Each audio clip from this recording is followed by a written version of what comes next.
Okay, so honestly, it's probably the easiest kind of movie to make first because you don't need anyone else really to do it. You can learn editing while doing it. As far as acting goes, you don't need to know how to act. All you have to do is know how to answer questions. And then also, how I do it is I'll come up with a character, right?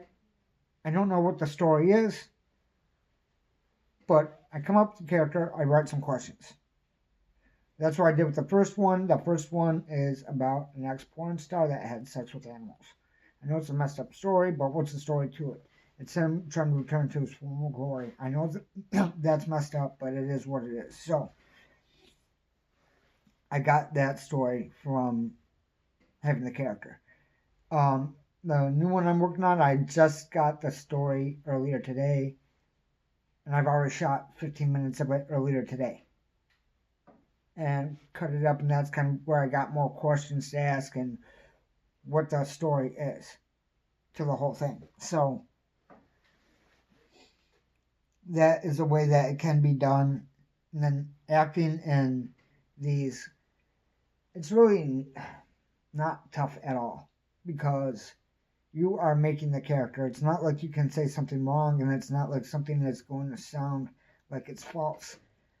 What I found is by not having a script and kind of being put on a spot with the questions, thinking on your feet, you'll have some stuff that sounds good, that sounds honest, that sometimes sounds like you don't want to say it, but you are anyway, and it can lend to the believability of the character, right? Because with these kinds of movies, or whatever you want to call them, the believability of the character is an important thing. Everything else can be whatever, as crazy as you want it to be, but if the character is believable as a person, you have carte blanche, pretty much. So, all right.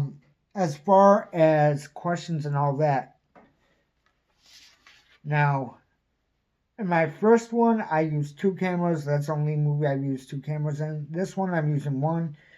But what I did is I used the phone to, which had the questions on it, and it was casting to a TV, so I could see the stuff bigger.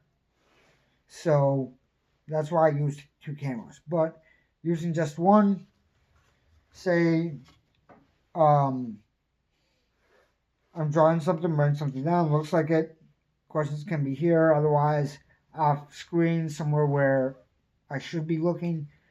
Right now I'm looking at the screen, so back of the phone, take this, tape it to it, have a lot sticking out the back so you can see and read. That way you're looking at the camera, however you want to do it. Right? Alright. So camera setup. I just use a $5 camera stand that I got from, I think it's Big Lots. But when I started filming stuff, I didn't have one, so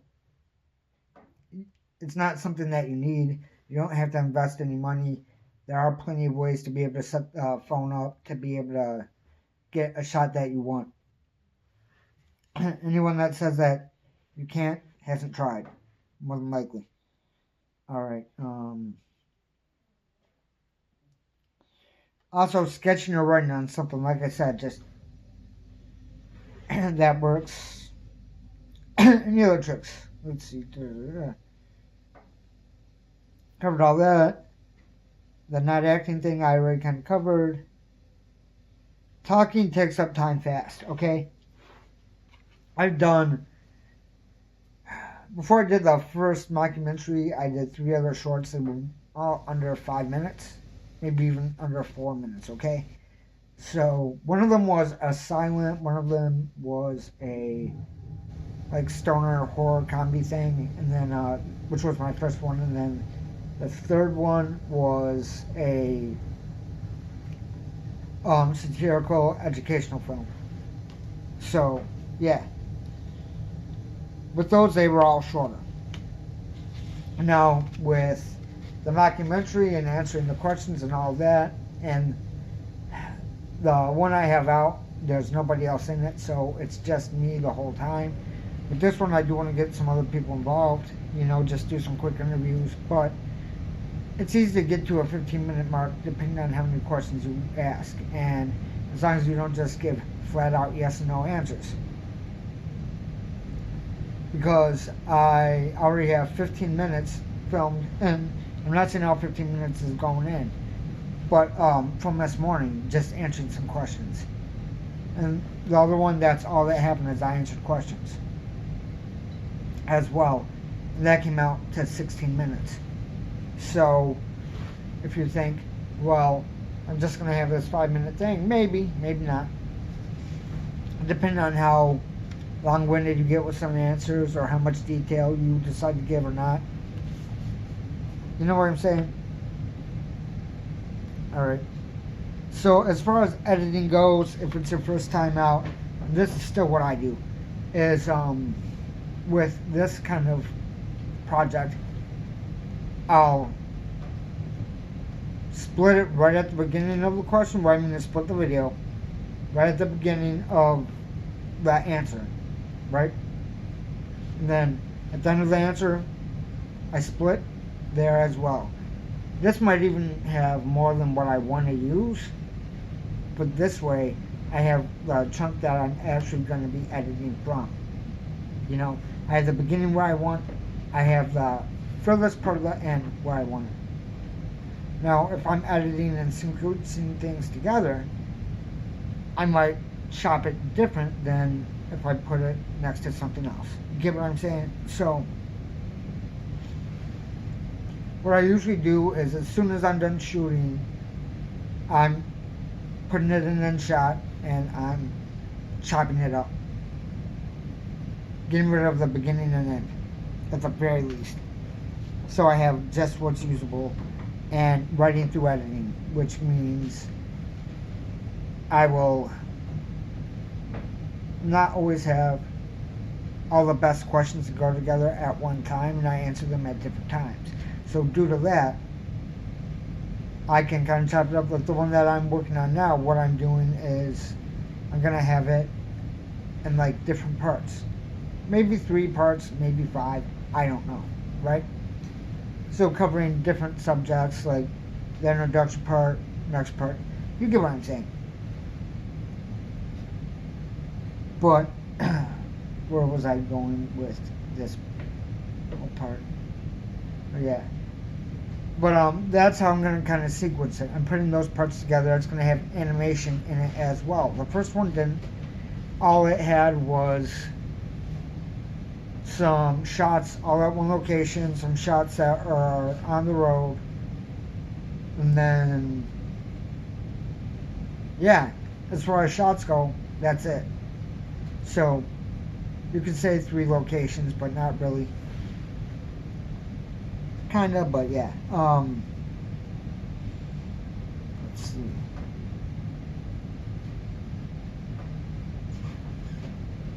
But yeah, you don't really need a lot of locations to shoot something like this. You don't need a lot of know-how.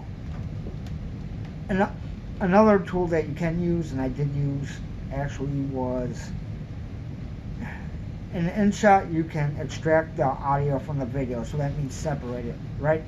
So you can have a talking part and the video for it, right? You can split the video, the audio is going to keep going. So you can have the talking part be on screen until you want something else to show up with that voiceover going, right? Another thing you can do with InShot, I don't know about other ones because I haven't used them, but you can record audio.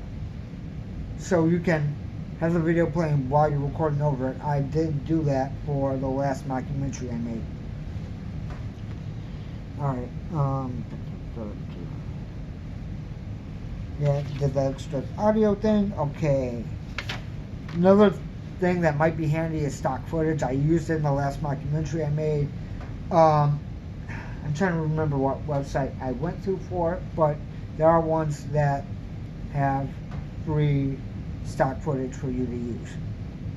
So there's videos of animals in that last one. I got it from there. I used it actually in the not silent movie, in the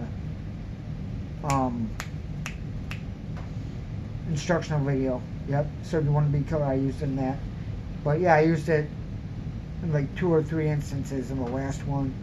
I don't know if I'm going to use it in the one that I'm making now, possibly, but this one's going to have more actual animation, more hand-drawn art in it as well, due to who that subject happens to be. So, let's see. I know that's really long-winded and I could have made it shorter, but there you go.